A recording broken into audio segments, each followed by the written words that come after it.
Je m'interroge ce jour sur la question de la pénurie des vaccins bovins dans l'extrême nord de ce pays, car le Garoua.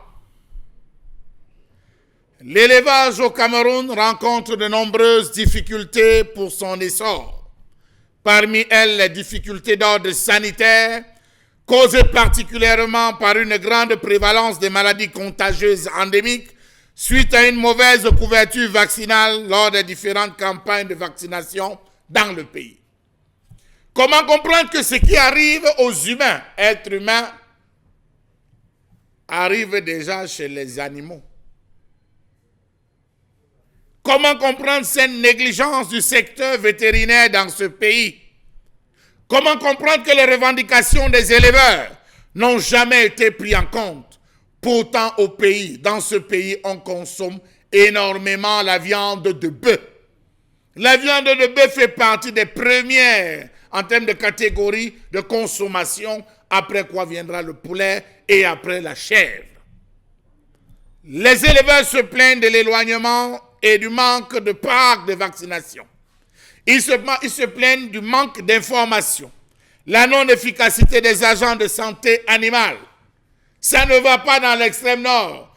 Pire encore, avec le phénomène de Boko Haram, on n'atteint plus les différents espaces, on n'atteint plus les différents cheptels, on s'en fout. Tant pis pour le bétail.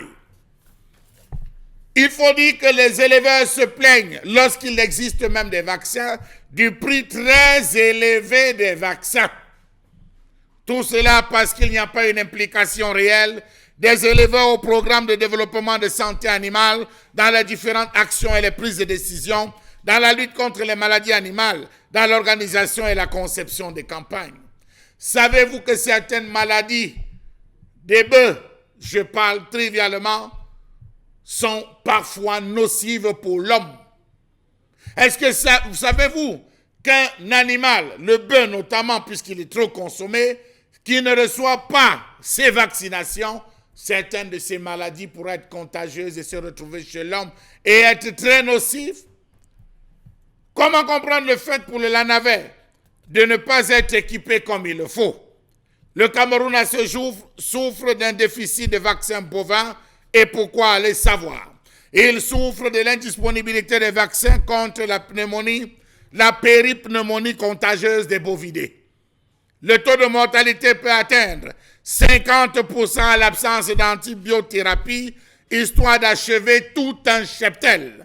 Déjà, nous n'en avons pas assez. Cela vient du Tchad et du Nigeria. Savez-vous que 80% des bovins dans cette partie de l'extrême nord n'ont pas été vaccinés cette année? Dans la région du nord, on parle de Boko Haram, on parle de X, on parle de Y, mais on ne dit jamais les bonnes, les vraies, et on ne donne jamais, permettez-moi d'insister, les vraies raisons.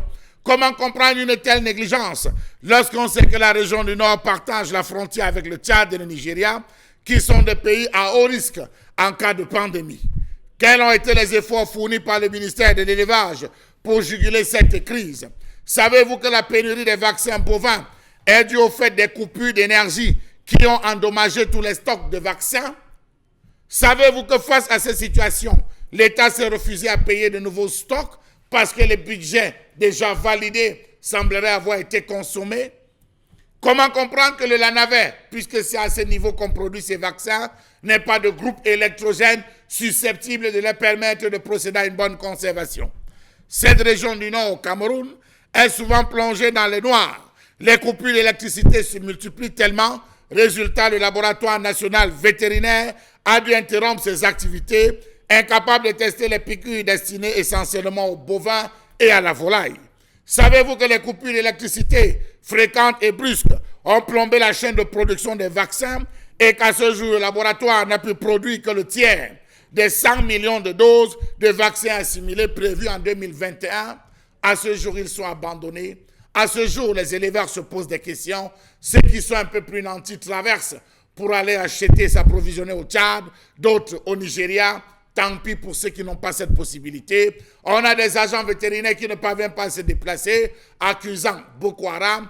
On a des éleveurs qui veulent bien se faire vacciner les bêtes, mais seulement les prix sont très élevés. Il y a un marchandage, conséquence, rien.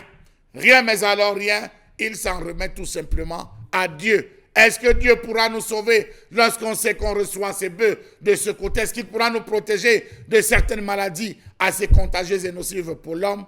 Question.